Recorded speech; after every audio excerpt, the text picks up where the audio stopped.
Hi, I'm Ven. Welcome to my book corner. We have got to the halfway point of the year. June is about to end. We're the last day now. It's time to talk about June reads and what I've read this month. If you've not seen one of my wrap-up videos before, I will go over my stats before I go over each book individually and give like a whistle-stop idea of how I found the book and what the book was about. We have made some decent progress on the 24 BB challenge. This is the challenge where you aim to read the 24 banned or challenge books within 2024. This was started off by the amazing MJ over at Reading This Life. Link down below for that one. Also, any books I have full reviews of, I will put links in the description, and if I have enough cards, in the cards at the top as well, just so you can go check those out. Finally, bit of housekeeping. July is the return of Don't Die July, which is the horror theme that Noah started last year over at the Bookworm. I am lucky enough to be taking part in that again this year, where we read a load of horror books, and the books that I am at least reviewing is already up on my channel. I will link that above for you to go check out if you are curious what I will be reading, and I know Noah's video is already up as well, so I will link that down below for you. But that's enough of the opening preamble. Let's dive into the reading stats for June 2024. So the reading stats for June, we've read a total of 12 books or 2,564 pages, 32.22 hours. And we have a high proportion of emotional this month, which is not normal, especially when you consider that normally we're in dark territory. And that's over there, so we have a bit of a switch to normal, with 8 books coming with the emotional tag in terms of mood, 4 for hopeful and adventurous, 3 for reflective and inspiring, then mysterious, light-hearted, informative, funny, and dark all fall on 1 each. 56% of the books came in at medium pace, 5 came in at fast. 1 has not developed a pace for some reason. I suspect that's because it was non-fiction. Could be wrong on that one. In terms of page numbers, 44% or 4 books in total were under 300 pages, with 56% or 5 coming in at 300 to 499. We have 3 audiobooks this month, 1 coming in at under 8 minutes, 1 coming in at 8 to 16, and 1 coming in at 16 plus. We had 2 non-fiction books this month and 10 fiction. And in terms of genre, as mentioned previously, it was Pride Month, so it was always going to be the focus. All 12 titles came in with the LGBTQIA plus tag. Next largest was YA on 8, romance and contemporary fiction on 3, sci-fi and fantasy on 2, and then books about race, poetry, memoir, literary, historical, and graphic novel all came in at 1. It's worth noting that this is the first month that we've had poetry appear in this, so that's worth mentioning. In terms of format, 7 of the 12 books that were read were printed, 2 were digital, and 3 were audio. And in terms of star rating, we ran from a 3.25 stars all the way up to a 4.75. And again, as normal, we have a bit of an uneven spread on the reading and the listening, but that is relatively normal for me anyway. So there we go. But what book did we actually read? We started the month off with something that was both a new release and a sequel. That is The Only Light Left Burning by Erik J. Brown, which released at the back end of May of this year. This is the follow-up to All That's Left in the World, a book that I really enjoyed last year. And this is a YA fiction novel, a sci-fi dystopia with romance elements. And we're reunited with Jamie and Andrew, who at the end of the last book in post-bird flu America, where nearly everybody was dead, they'd found sanctuary in Florida of all places, as they started to try and build a life for themselves. However, they had different ideas of what they wanted from life, and this sort of forms the crux of the issues in their relationship during the course of this story. And what you have is when the settlement they're in gets struck by a typhoon, or a hurricane I should say, they are forced back out onto the road to keep themselves safe from people who have been hunting from them due to some fallout from book 1. And what this book does a really good job of is a sense of jeopardy, not just towards the main characters, but the ensemble cast as well. You are not sure throughout the book if any or all of the characters are going to make it through, and that includes the main characters. You want to believe that they will, but you're not sure. Now, this book does have the miscommunication trope, as Jamie and Andrew are both looking for different things in their settling down in their relationship. And whilst the miscommunication trope is one that I don't generally like, I do think it's well done here, and it is actually acknowledged throughout conversation with side characters as well, that communication is where the problem is in this relationship, and it's something that they both tangentially realise, but can't quite figure out how to do, as they're both teenagers at the end of the day. They haven't quite developed that, especially after going through a post-pandemic world where trust is hard to find. It's a really sweet story. You really do root for the main two characters. I do recommend giving this book a read. I gave this book a 4.25 out of 5 stars. I enjoyed this one quite a bit. Next on the list is Different for Boys by Patrick Ness and illustrated by T. Bendix. The hardcover for this is 104 pages long. This is another YA queer contemporary novel. Elements of graphic novel in here as well. This is a bit of a harder one to talk about. This focuses on the relationship between Ant and his various different classmates in a UK school, specifically his oldest friend Charlie, who is incredibly homophobic, but also is in a relationship, a physical relationship with Ant, and there's a lot of internalized homophobia here, and it talks about how that plays out both in the classroom and also the attitudes towards other classmates as well.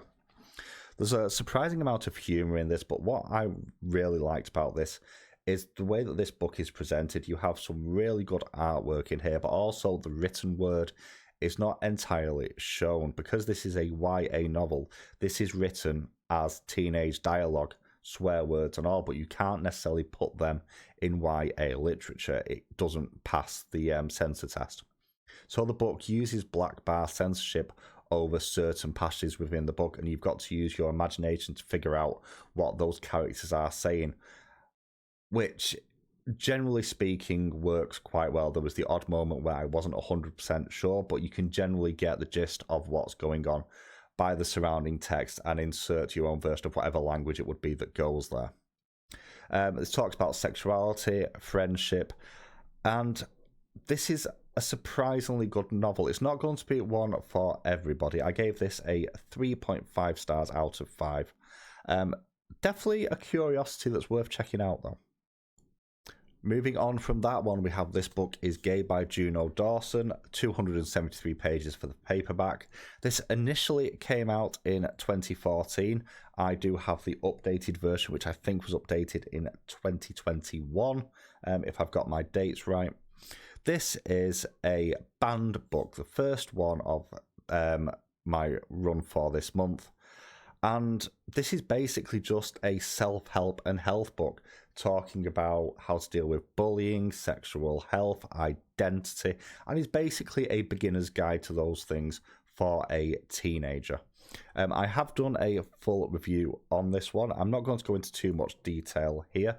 It got 3.25 stars off me. Not because there's anything necessarily wrong with this book. The point I'm at in my life, there's nothing in this book that I didn't already actually know. I also found that the humour fell very flat for me. But on saying that, I am not the target audience. I feel like the target audience for this would appreciate the humour a lot more than I personally did. Absolutely no reason that this book should be banned or challenged, however, as all the stuff in this book is stuff that is already at one level or another being covered, or should be being covered in schools, be it through social education or sex education. So there we go. I'll link the video for that one above. Following that, we have our graphic novel for the month. This one is Bloom by Kevin Panetta, and this was illustrated by Savannah Gaduchow. And this has a bit of a Heartstopper vibe to it. First thing to mention is the art style. The art in this is absolutely beautiful. It's all fed through a quite cool blue colour palette. Absolutely beautifully drawn. And this is following Ari, who's part of a family who owns their own little bakery, and he's feeling really stifled. Doesn't want to work in the family business, wants to go off to university, wants to very much find his own place in the world, until he meets Hector. And Hector is an easygoing guy who loves baking as much as Ari hates it, and ends up working at the bakery. Ari is not a particularly likeable character, although it is completely understandable as to why. He has a difficult relationship with his dad, who is very judgmental of him for not wanting to be in work at the bakery and going after his own dreams. He's quite judgmental of him in many ways. So you have a character here who is seeking validation, and he gets this from a number of his friends who, to be frank, are not especially nice people. They're very much a friend group that mocks others around them. So at times this can be a difficult read because of that, but overall this does have a lot of heart. There is another one which, if it's not come out yet, is due to come out quite soon. This was released in 2019. It comes in at 368 pages long. I gave this 3.5 stars out of 5. If you are a fan of Heartstopper, you'll probably enjoy this one quite a bit. Whilst listening to those two, I was also listening to my first ever audiobook off Libby. This was first published in September 2021 and is one of the Remixed Classics collection. This was on my list to read anyway, but I lumped it up because of what Jaleesa over at Reading Beyond the Book Cover said about this one. This is Clash of Steel by C.B Lee. This is a reimagining of the Treasure Island story, but it's moved to take place in the South China Sea, and follows the main character of Xian, who has grown up learning stories about the Great Dragon Fleet, led by the pirate Dragon Queen. And she is very much the closeted daughter of a major merchant, determined to prove themselves, moves to the big city, I think it's Canton, to learn the ways of running the tea house from their mother, who doesn't seem to have a great deal of faith in her, to be honest. And whilst there, overhears talk of the discovery of where the Dragon Fleet's treasure actually is. And it turns out that she has a clue. During her time in Canton, she meets Arn, who she starts to develop an attraction towards, and basically absconds with Arn and her crew and her mother to go and discover where this treasure is. Revelations abound, not just about Jean's family and friends that have helped bring her up over the years, but the nature of the treasure and how it ended up where it was, truth about her own father as well, and the nature of him, as well as some information about Arn and Arn's family as well. This was really, really well done. I really enjoyed this one. The narration by Emily Wu Zeller is top notch as well. I highly recommend giving the audiobook of this one a check out. I gave this 4 stars out of 5. We returned to our banned books next with All Boys Aren't Blue by George M. Johnson. I'll link the review for this one above. This is a memoir covering the early years of George growing up both black and queer in America. And it goes through the various issues that he went through, not just at school, but in family life as well. Some of the prejudices that they faced, some of the hurdles that they had to overcome personally, and some of the internalizations that had to be made to survive in the environment that they were growing up in. It's a really heartfelt book. I don't understand, again, why this is as banned as it is. This is a really powerful life story, or early life story, I should say, covering up to about the age of 22, give or take a year. If you're curious about reading real life experiences of someone growing up against those levels of prejudice, this is a must read. I am not personally a massive fan of biographies or memoirs, but this is still a really interesting thing to read. And what I found fascinating about this is looking at some of the cultural differences between the US and here in the UK as well, because there are a number of differences that made this a little bit hard for me to get into at times, and I had to go and do a little bit of research and ask a few questions as well. But that isn't in itself a bad thing, because it means I'm now more informed than I was before, which is important. Overall, I gave this a 3.5 stars out of 5. I shall link above for you to go and check out my review on that one. Next up is my book of the month, and this isn't even close, to be honest. I absolutely adored this. This has been on my list for a long time, certainly since I first started doing booktube. This is a fantasy sci-fi novel. I listened to the audiobook of this one that was first released in 2019. Gideon the Ninth by Tamsyn Muir, and this was narrated by the amazing voice actor Muir. This is a book that I had seen rather offhandedly described as lesbian necromancers in space. This was such a good time. The basic conceit of this is you're in a reborn solar system with 9 planets. Each planet is home to a house. And the scions of houses 2 through 9 have been summoned to house 1 to take part in a deadly trial of wit and skill. And if their house succeeds, then one of them will become a lictor, which is basically an immortal right hand to the emperor. Now, Gideon is not the one that is not in themselves a necromancer. She's in fact travelling with Harrowhark, known as Jesimus, the reverend daughter of the Ninth House and Bone Witch extraordinaire, who just happens to be her childhood nemesis as well. There is personality jumping off the page through both of these characters, driven home by the excellent voice work by Muir, who does a whole bevy of different voices and accents throughout the course of the book. And just the wit and the banter sells this straight off the bat for me personally. But you have a really interesting story. You have some truly horrific imagery as well in here. You don't get a huge amount of world building beyond what's going on though, but it gives you enough to make you really curious to see where this series is going. And I do have the next one, Harrow the Ninth, ready to withdraw from the library when it becomes free. Absolutely highly recommend listening to the audio of this one. I gave this a 4.75 stars out of 5, and this is easily my book of the month.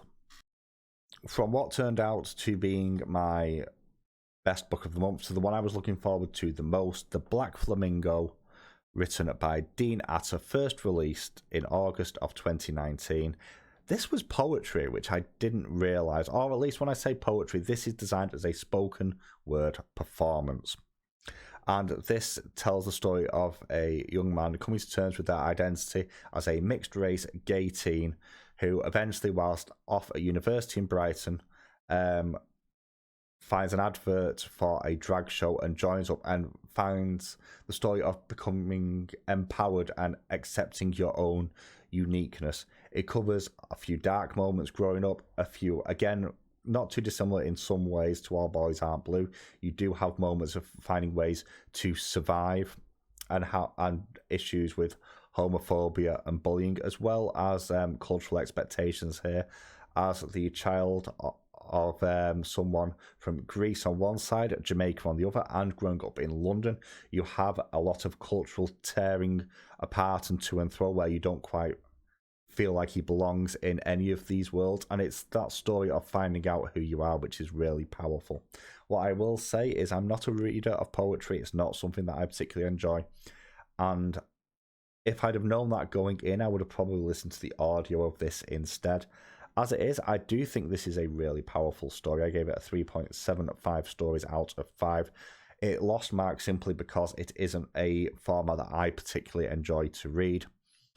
But if you like poetry or spoken word, you will probably absolutely love this.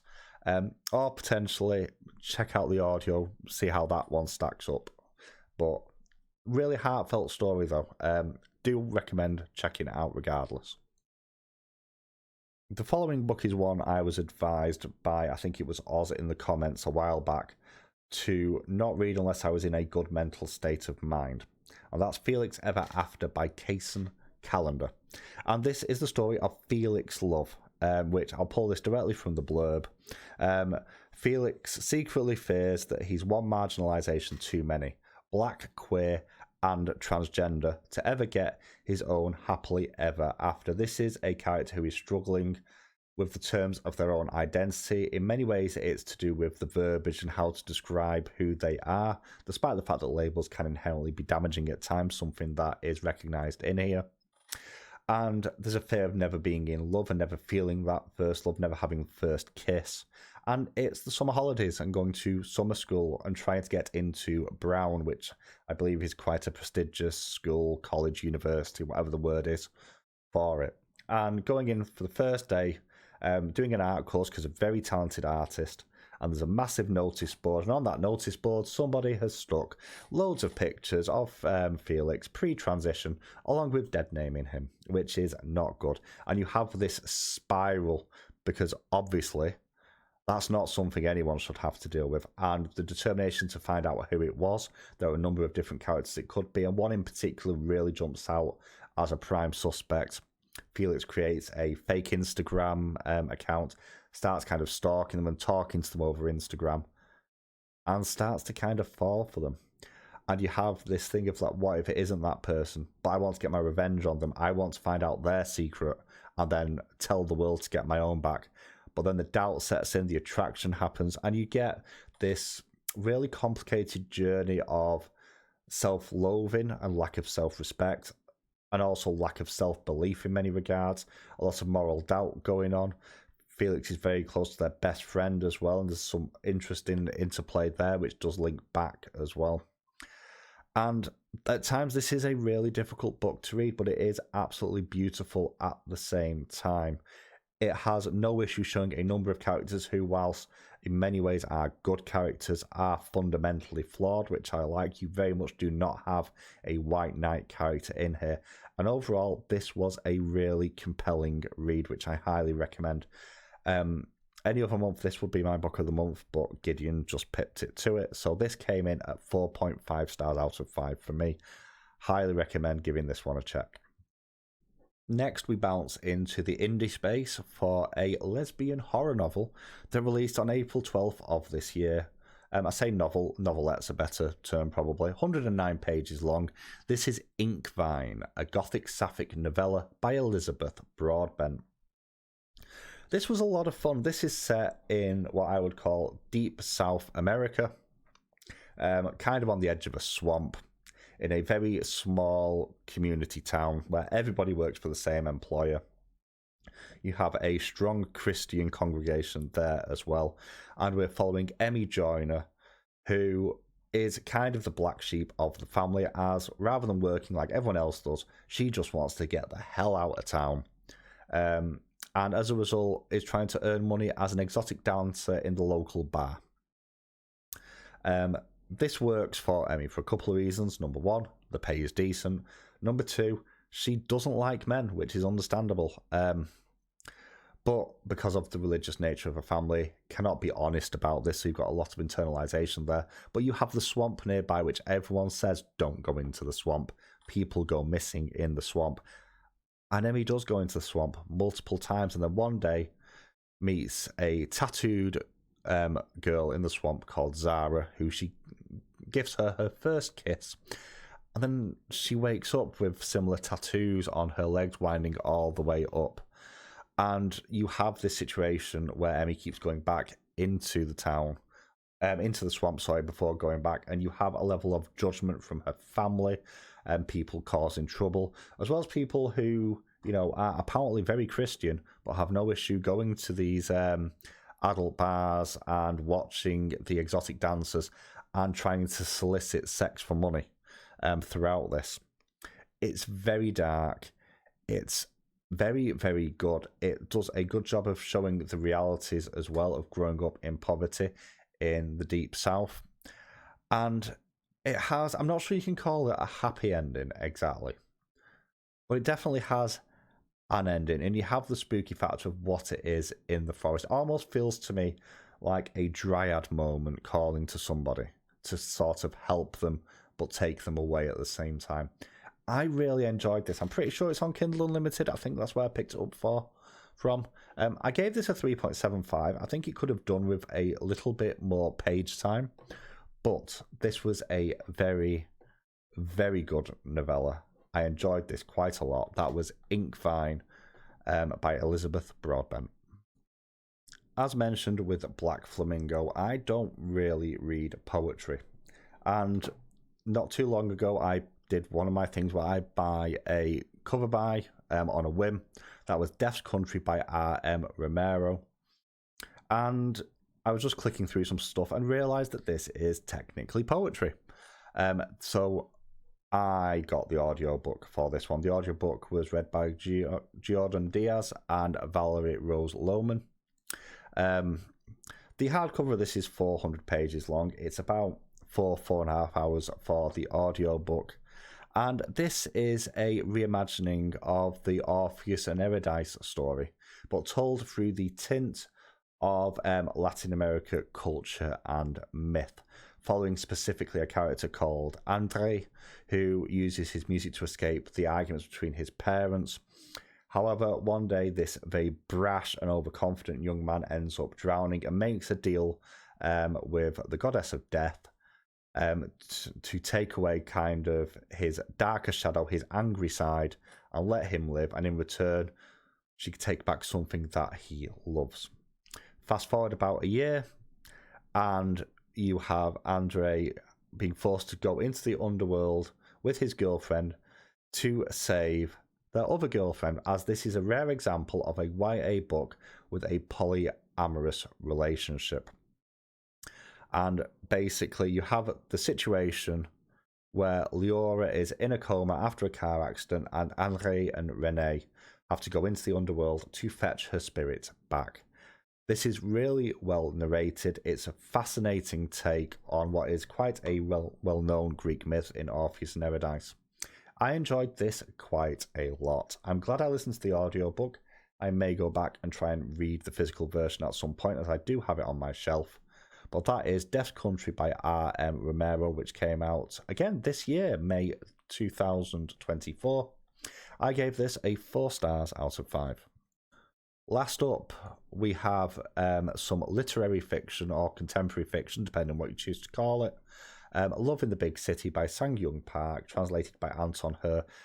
And the amazing Jilly Wonka has spoken very highly of this book, so I will link their channel down below. It's because of them that I've checked this out. And I don't know what to say about this. This is a hard one to talk about. This is following the main character of Young, and it's a snapshot at various parts of their life, starting with their life as a student in Seoul. And they are a very cynical and fun-loving student who sort of bounces from home to class to the beds of recent Tinder dates, then back home, and dealing with the alcoholism and the hookup culture. And the fact that eventually their best friend kind of moves on and settles down somewhere else and goes on to better things. And Young sort of just keeps kind of going and never really grows out of that sort of university culture idea, that almost a slacker in some ways. Now, on top of that, they're also gay, and they're dealing with that at a time, especially early on, where it's actively hostile in many regards. And as you work further into the book, you get more and more information about their personal relationship, especially with their mother, and also to a lesser extent their father as well. And then you have the points of finding true love, some really bad life-changing decisions as well. And by the end of the book, you're left with a character who is, I wouldn't like to call them broken, we're going to call them listless, and in many ways quite apathetic. Almost dead inside in many regards. This is a character that is not especially likeable, I don't think, at least not for me personally. But you can sympathise and empathise with them, and they're really, really relatable in a lot of the things they go through and a lot of the feelings that they internalise throughout. There's a sense of almost resentment towards themselves and the world as well. And kind of that's what I end up thinking about most, is that this is kind of a story of somebody who just stays stuck in time and is let down by the world around them in many ways. And the overall mood that this left me feeling is really melancholy. It's beautifully written. In many ways, this is a beautiful novel. But it's almost sad in many ways. And I say almost because sad isn't quite the right word. I do recommend giving this one a read, though. I gave this 4 stars out of 5. And thank you to Jilly for recommending this one. So that's it from me. That is my total reads for June of 2024. I hope you've enjoyed this video. If you've read any of these books, let me know in the comments below. Tell me what you thought about them. Well, that's it from me. I hope you'll join me as we go into July and we continue with our horror reads for Don't Die July 2024. I'll catch you all soon.